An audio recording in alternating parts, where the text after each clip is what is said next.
Pandian store சீரியலில் இப்போ என்ன நடக்குது? நம்ம கதிருக்கும் இப்போ கல்யாணம் ஆகிடுச்சு இல்லையா? ஸோ இப்போ கதிருக்கு கல்யாணம் ஆகிடுச்சு, ஆல்ரெடி செந்திலுக்கும் கல்யாணம் ஆகிடுச்சு. ஆனால் மூத்த பையனான சரவணனுக்கு மட்டும் இன்னும் கல்யாணம் ஆகவே இல்லை.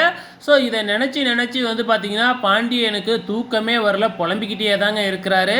இங்கே ஒரு பக்கம் இப்படி போய்கிட்டு இருக்கிறப்ப இங்கே செந்தில் மீனாவை நினச்சி ரொம்பவுமே பெருமைப்பட்டுக்கிட்டு இருக்கிறாப்புல.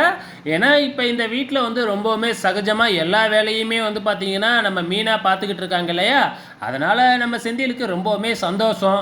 இவங்க 2 பேரும் ரொமான்ஸ் பண்ணிக்கிட்டு இருக்கிறாங்க. ஆனால் இங்கே கதிர் ராஜி ரூமில் வந்து நம்ம ப்ரொமோவில் பார்த்த மாதிரியே வந்து பார்த்திங்கன்னா நம்ம ராஜி வந்து பார்த்திங்கன்னா நீ வேணால் பெட்டில் படுத்துக்கு, நான் கீழே படுத்துக்கிறேன் அப்படிங்கிற மாதிரி சொல்கிறாங்க.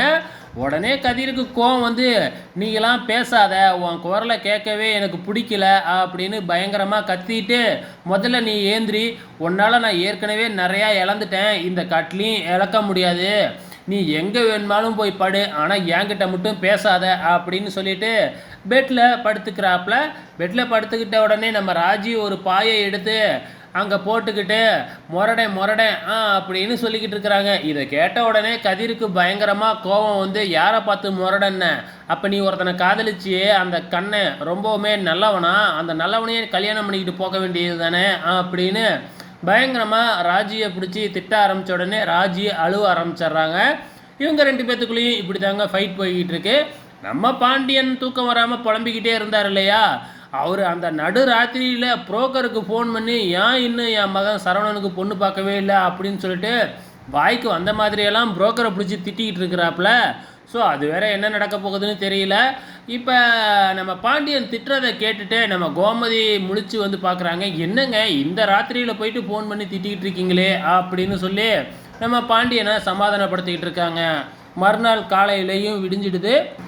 கோமதி எல்லாத்துக்குமே டீ வச்சு ராஜியை கொண்டு போய் கொடுக்க சொல்கிறாங்க. ஸோ அப்போ தான் வந்து பார்த்திங்கன்னா ராஜி தனிமையாக இல்லாமல் அந்த வீட்டில் ஒரு ஆளாக மாறுவாங்க இல்லையா? ஸோ அதுக்காக தான். ஆனால் மீனா இருந்துக்கிட்டு இல்லை வேணாம், இந்த பிளான் ஃபெயிலியர் ஆகிடும் அப்படின்னு சொல்லி பார்க்குறாங்க.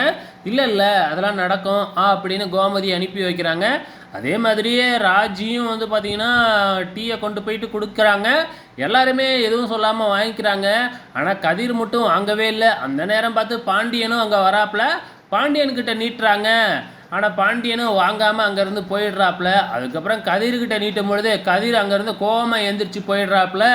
இதை பார்த்த உடனே நம்ம பழனிக்கு மீண்டும் சந்தேகம் வர ஆரம்பிச்சிடுது.